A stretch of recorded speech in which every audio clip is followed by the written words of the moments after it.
네, 안녕하십니까.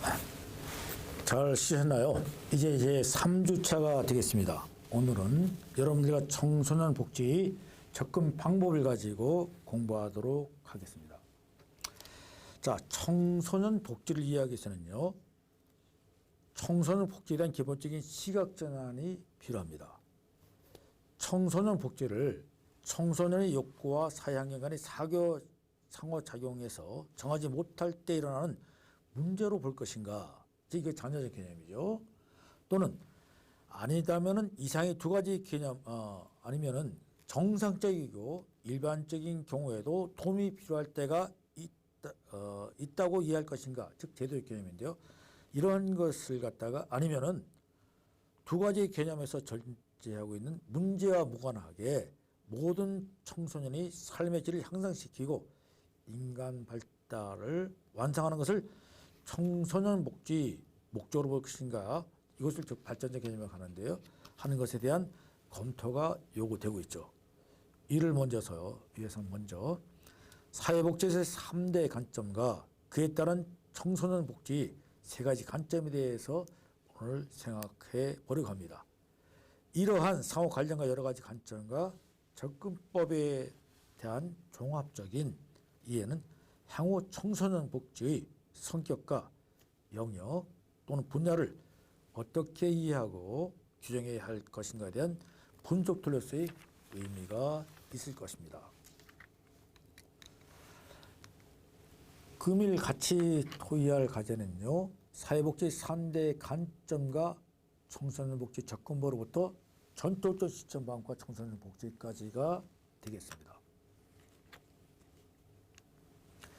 자, 먼저 사회복지의 3대 관점과 청소년 복지 접근법입니다. 자, 먼저 자녀적 접근과 제도적 접근, 그리고 발전적 접근이 있다고 말씀드렸습니다. 먼저 자녀적 접근이라고 하는 것은요, 사회적 기능을 수행하지 못하는 계층에게 보충적인 서비스를, 안전망을 제공하거나 프로그램과 서비스를 시혜적으로 제공하는 것을 말하는 것입니다. 자, 이러한 자녀적 개념에서는요, 청소년 복지 서비스는 일반 정상적인 가정에서 청소년에게 필요하지 않다는 것이죠. 그러한 전제에서 출발하는 것이 바로 자녀적 접근법인데요. 그래서 특정한 집단에게 시혜적으로 제공되는 정책 서비스를 제한적이고 일관성이 없는 것이요, 어깨에 부정적으로 나타내는 그러한 방법입니다. 또한 이를 이미 피해를 받고 있는 청소년들에게 개별 단위로 지원하게 함으로써 가족으로부터 해체되고 지역사회로부터 소외되는 가정으로 이어지게 되는 것입니다. 이것은 스티그마 현상, 즉 낙인 효과로 갖고 온다는 그러한 단점이 있게 되는 것입니다. 둘째로서는요, 제도적 접근입니다.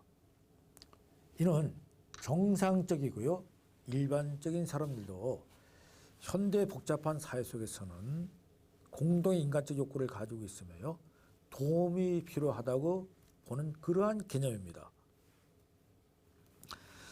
이 개념에서는요, 청소년들과 가족들은 보호적, 치료적 서비스는 물론 예방적 서비스를 받게 된 것이죠. 특히 이 서비스를 받을 때 낙인이 없죠. 낙인 효과가 없고요. 가족 구성원이 해체되는 그런 경우도 없는 그러한 방법이 됩니다. 그러나 제도적 개념은 반드시 이로써 만족하지는 못합니다. 또한 많은 보조적 서비스도 필요로 하게 되는 것입니다. 한 가족이 현재 생활을 영위하는 데 필요한 사회적 지지 서비스가 필요하기 때문인 것입니다.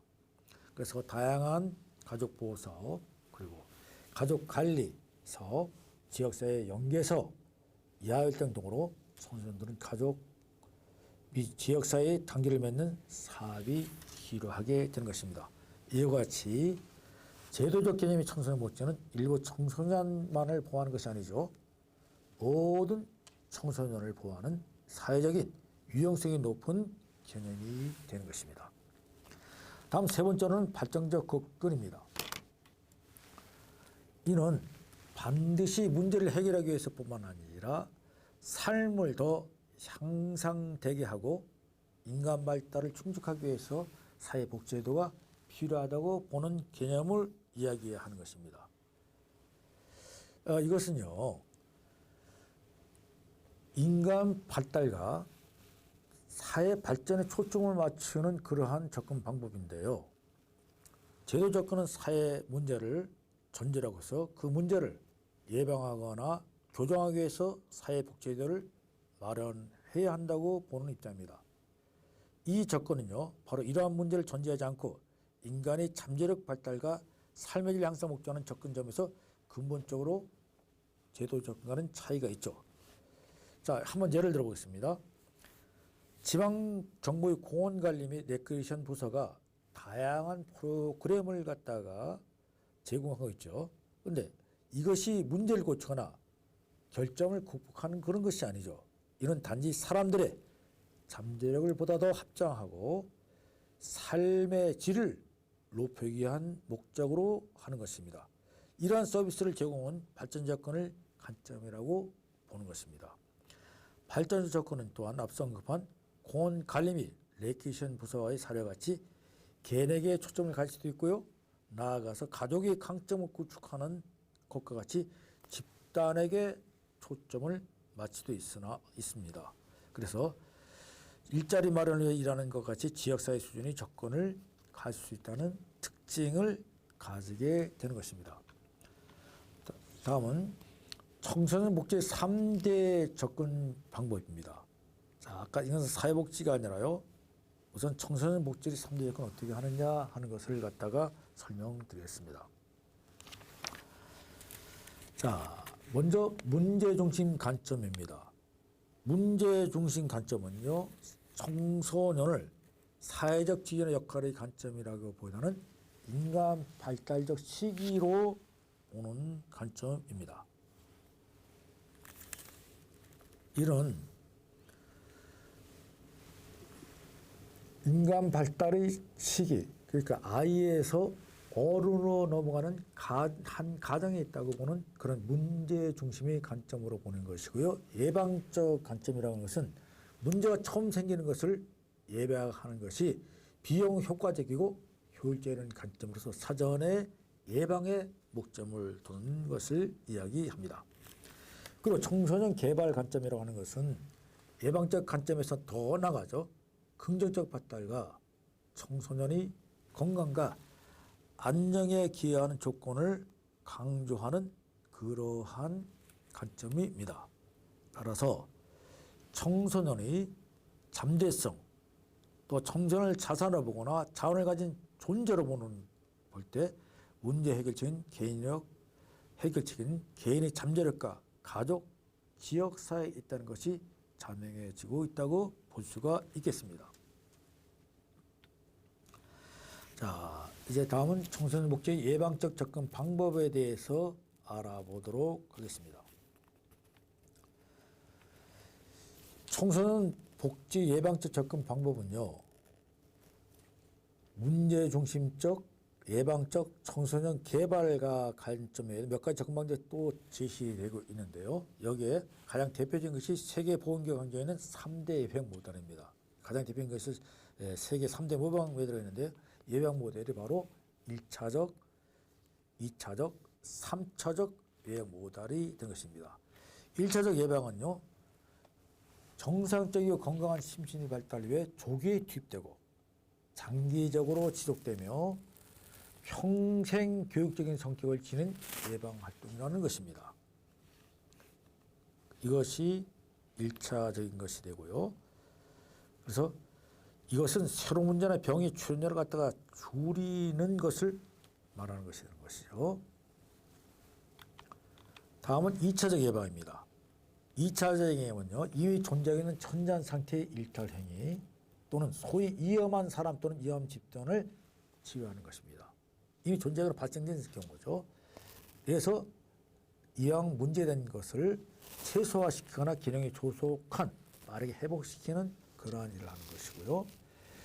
친구와 같은 죽음을 경험한 청소년 자조 집단 또는 음주및 약물남용 청소년을 위한 통원 치료 시설 또는 가정폭력을 목격하는 청소년 상담 서비스가 바로 이런 것입니다.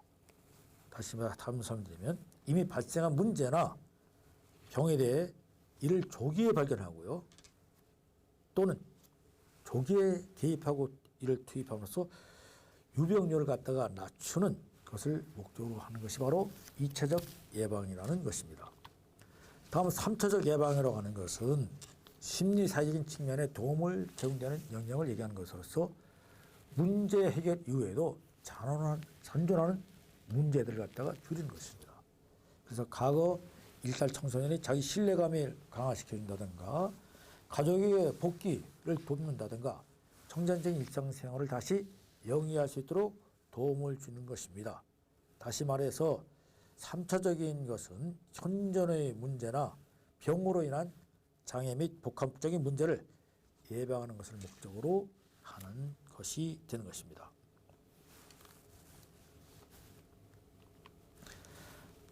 자, 다음은 예방 치료적 유지 모델을 갖다가 설명드렸습니다.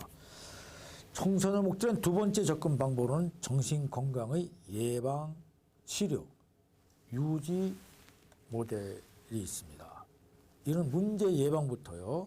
이미 발견된 사례에 대한 치료와 장기적인 치료 그리고 사회과 관리가 필요한 사례에 대한 유지까지 전 과정을 포함하고 있는 것입니다.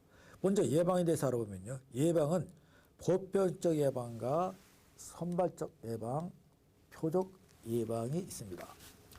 보편적 예방이라고 하는 것은 일반 청소년 모두를 대상으로 하는 것이고요. 대신에는 비용이 적게 들겠죠. 개입 자체가 위험이 거의 없고 흡연 예방 교육 등이 바로 이런 것에 해당되는 것입니다. 다음에 선별적 예방에 대해서 설명드리면 문제에 빠져들 수 있는 집단이 있죠. 또 일반적으로 문제에 빠질 가능성이 높은 특정 청소년을 대상으로 하는 그런 것입니다. 다음 표적 예방이라는 것은 무죄에 빠져들기 바로 직전에 또는 빠져도 그 정도가 매우 가벼울 때 충분한 회복 가능성이 있는 청소년들을 대상으로 이런 또 비용이 좀 들기도 하겠죠. 또 약간의 위험 요소도 갖기도 하겠지만은 표적을 만들어서 이를 갖다가 예방하는 것이 바로 표적 예방이 되는 것입니다.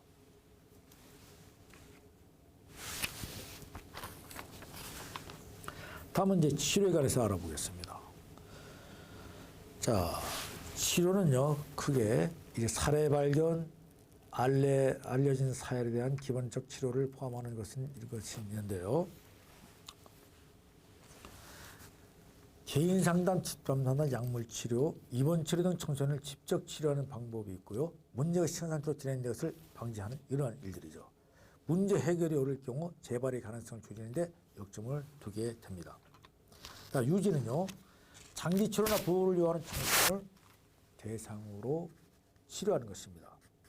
이거는 보호의 목적에 맞게 협조할 수 있도록 하며 재발을 포함한 후속적 조치와 약물 치료를 포함하여 재교육 및 여러 가지 지원을 해주는 것을 의미하는 것이 바로 유지가 되는 것입니다. 자, 아까 설명드린 치료 및 보호를 필요하는 청소년 문제의 대방을 줄이기 위해서 장기적 치료를 받도록 하는 것이고요. 재활은 포함한 모든 것을 제공하는 것이 다 되는데 이 두 가지 모두가 문제와 관계에 있는 것들을 갖다가 줄이는 것을 목적으로 하는 것이 되는 것입니다. 다음은 이제 위험 요인과 보호 요인에 대해서 알아보겠습니다. 청소년 복지 또 다른 접근법은요. 청소년 복지 발달 과정상의 개인적 특성과 한계적 특성을 위험 요인과 바로 보호 요인으로 구분하여 이해하는 것이 있습니다. 첫째 위험 요인은요. 부정적인 결과의 가능성을 증가시키는 한계 또는 개인의 특성을 이야기하는 것입니다. 그래서 스트레스 상황에서 청소년이 심리적, 흉기적 문제를 일으킬 가능성이 증가시키는 요인이 되고요. 개인적, 가족적, 사회적 맥락과 개인 환경과 상호와 작용을 포함해서 모두를 포함하는 것이 됩니다. 다음에 보호 요인은요. 위험 요인에 노출되었을 때 나타날 수 있는 부정적 영향을 중재하거나 완화시켜 문제 행동의 야기될 확률을 낮추는 요인을 하는 것입니다. 위험 요인에 대해서 이런 반대적으로 부정적인 것을 약화시키거나 완화시켜서 문제 행동이 일어나지 않도록 하는 것이 될 거죠. 그리고 위험이나 스트레스 상황에 적응하게 만들고 개인의 적응 방식과 능력을 키워주는 이러한 일들을 하는 것입니다. 위험요인과 보호요인 분류해 보면요. 카르비와 호레스크트는 생태 체계적 관점에서 위험요인과 보호요인을 개인적인 특성과 가족 및 인접 환경의 특성, 환경적 특성으로 구분하여 이를 설명하였습니다. 그 다음에 발달적 관점에서 보호요인을 개념으로 설명하고 환경적 요인과 내적 보호요인으로 구분되었고요. 가메지는 이러한 기존의 연구에서 나타나는 보호요인들을 기일적 요인, 가정적 요인, 학교, 직장, 교회 등의 외부 지지체계로 분류해서 설명하였습니다. 자, 다음은 청소년의 발달 경로에 대해서 알아보도록 하겠습니다. 자, 컴파스와 그 동료들이 한 건데요. 청소년의 발달 경로를 5가지로 제시하고 있습니다. 그래서 청소년의 적응 기능이 순기능인지 역기능인지를 발달 경로로 봅니다. 바로 좋은 것은 바로 순기능이 되어 있고요. 나쁜 것은 역기능이 되겠습니다. 경로 1이죠. 경로 1은 좋은 것에서 청소년 초기에 좋은 것에서 후기까지 좋은 것으로 쭉 이어지는데 이것은 지속적으로 순기능을 하는 대부분의 청소년들이죠. 이건 대부분의 청소년들인데요. 상대적으로 저위험한 환경에서 성장하며 비행이나 반색 행동의 정서 문제가 없거나 경미한 상태로 볼 수 있는 것입니다. 이것을 갖다가 우리는 경로 1로 볼 수 있는 것이고요. 경로 2는요.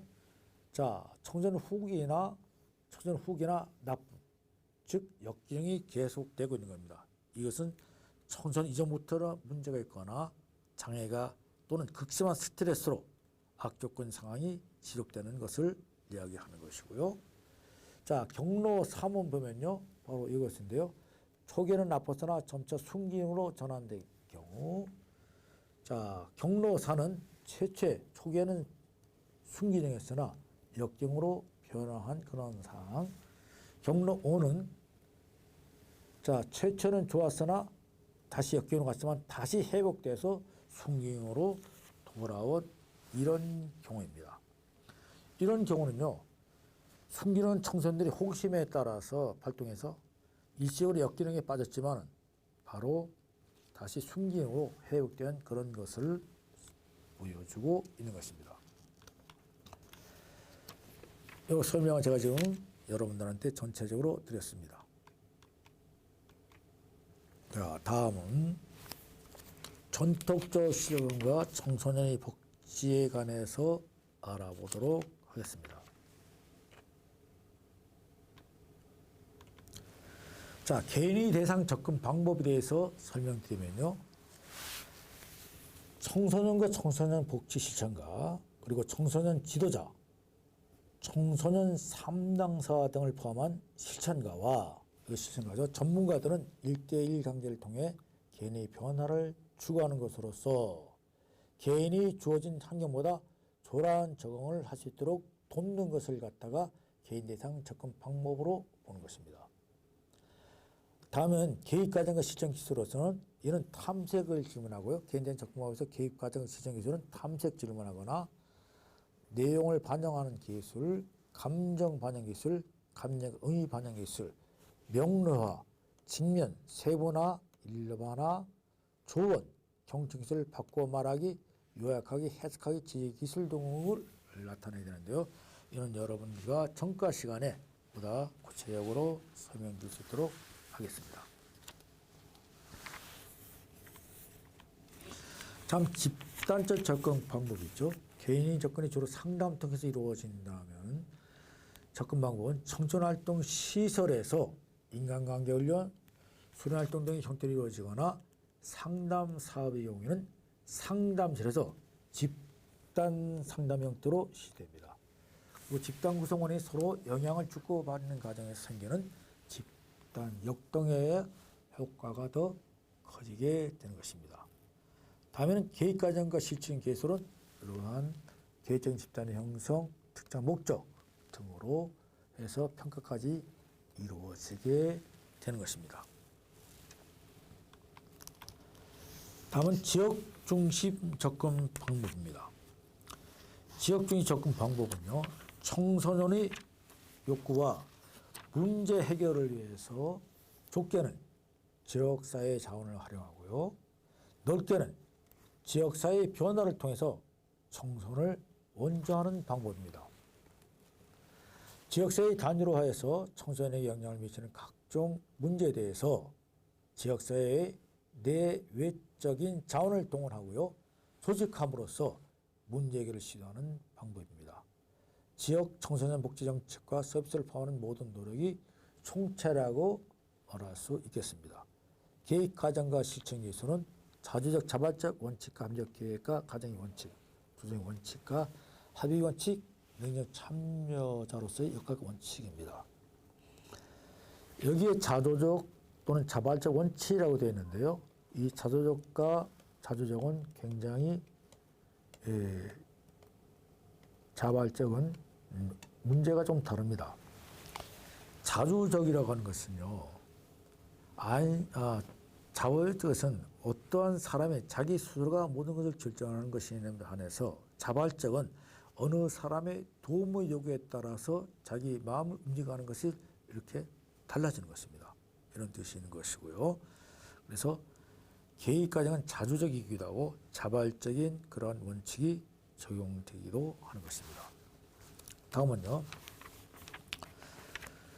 지역사회 청소년의 복지 유형입니다.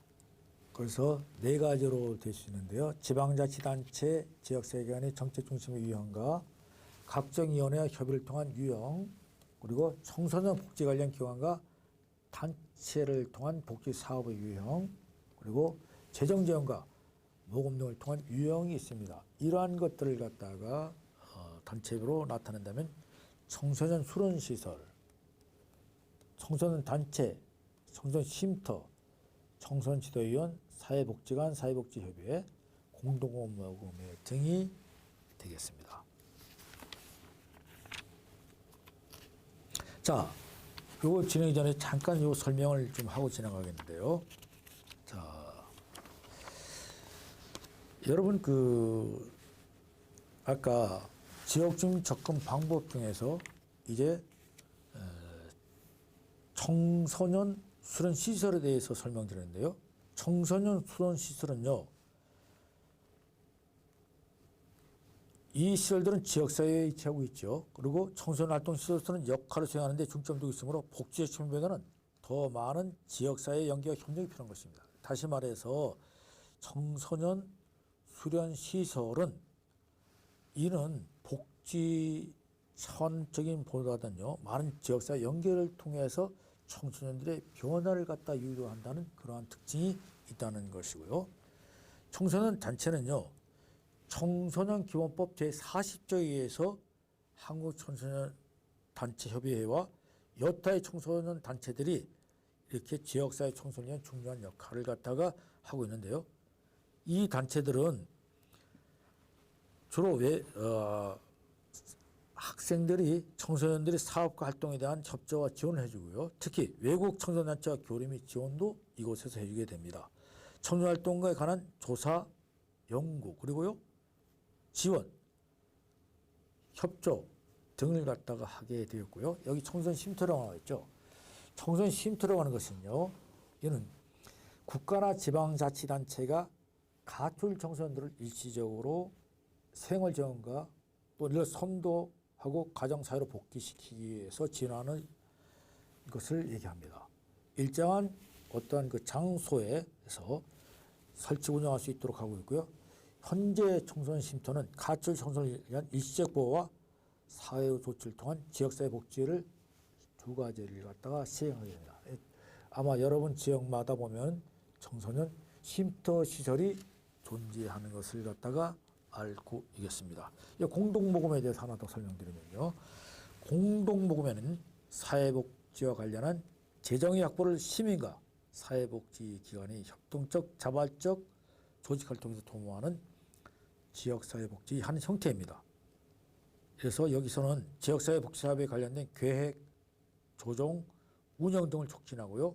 많은 기금을 갖다 확보해서 다수의 참여와 경비 전략, 그리고 노력과 시간의 전략, 지역적인 관심 촉구, 그다음에 책임감 부여, 학생과 능력의 고양 등의 지역사회복지 사업 촉진과 활성화에 기여하고 있는 것입니다. 자, 이렇게 해서 여러분들과 함께 제3장 청소년 복지 접근 방법에 대해서 알아봤고요. 다음 주에는 청소년 복지 발전적 관점은 무엇인가에 대해서 알아보도록 하겠습니다. 여러분 대단히 수고 많았습니다. 감사합니다.